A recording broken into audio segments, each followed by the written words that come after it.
গোবৰ মাটিৰে লিপা চোতালখন চিৰাল ফটা দি ফাটিছে। ঘৰৰ ভিতৰত মৰ গৰমত জেঠীবোৰ বেৰে চালে জীৱ নোহোৱাত বস্তুৰ দৰে ওলমি থাকে। অকণমান বতাহৰ আশাত ঘৰটোৰ সৰু সৰু খিৰিকীবোৰ খোলা ৰাখিবলগীয়া হয়। সেইবোৰেদি ধূলিৰ ধুমুহাৰ লগে লগে জাক জাক ঘৰচিৰিকা ভিতৰলৈ সোমায়। সিহঁতৰ পাখিৰ চলচলনিত টনা পাই জেঠীবোৰ পিয়াপি দি পলায়।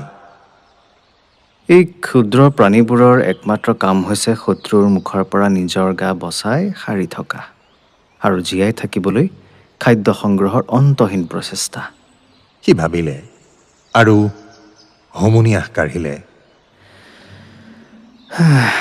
আচলতে মানুহৰো সেয়ে।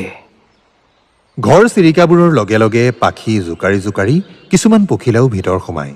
ৰং বিৰঙৰ চিত্ৰ বিচিত্ৰ পখিলাবোৰ ইফালে সিফালে এপাক ঘূৰি চালে বেৰে পৰে আৰু এক মুহূৰ্ত জঠৰ হৈ থাকে। পাখি দুখন জোকাৰি জোকাৰি ৰং বিৰঙৰ প্ৰদৰ্শনী দেখুৱায়। তাৰপিছত চকুমুদা জেঠীবোৰ চকুত পৰিলে পাখি জোকাৰি জোকাৰি আকৌ উৰি যায় মুকলিকৈ।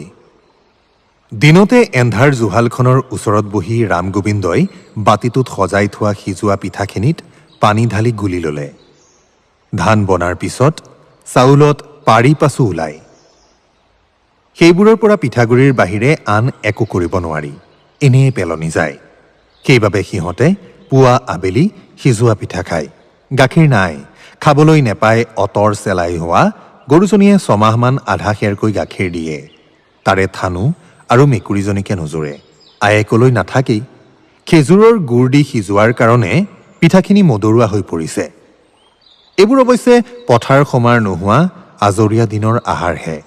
হাললৈ গ'লে সিজোৱা পিঠা পেটত বেছি পৰ নিটিকে, পানী হৈ যায়। খেতিৰ দিনত সহজে জিন নোযোৱা টান আহাৰ খাব লাগে। শুকান ৰুটি, চিৰা বা উখোৱা চাউলৰ ভাত। ৰুটি খোৱা অসুবিধা, আটাৰ দাম বেছি।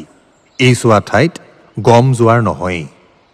জিবা অলপ হয় উত্তৰ ভাৰতৰ পৰা অহা চেট্টিয়াৰ আৰু অফিচাৰবোৰে সৎ শগুন পৰা দি পৰি থিতাতে শেষ কৰি পেলায়। ৰুটি খাবলৈ পোৱাটো ভাগ্যৰ কথা। কেতিয়াবা কোনোবা খেতিয়কে খাতিৰত ৩-৪ খেৰ চাউলৰ সলনি এপোৱা আধা খেৰ গম দিয়ে। তাকো আকৌ ওচৰৰে জয়নাও বা নুইনৰ ঘৰৰ জাতত গুৰি কৰি আনিবলৈ লাগে। গুৰি চালনীত নসৰকা তুঁহখিনি সিহঁতে গৰু বা মুৰ্গীক খুৱাবলৈ বুলি ৰাখি থয়। জাতৰ ভাড়া জানিবা। সেইপিনেও লোকচান। বল্লভ দোকানীৰ ডাঙৰ জাত এখন আছে। সি ঘৰতে আটা তৈয়াৰ কৰে।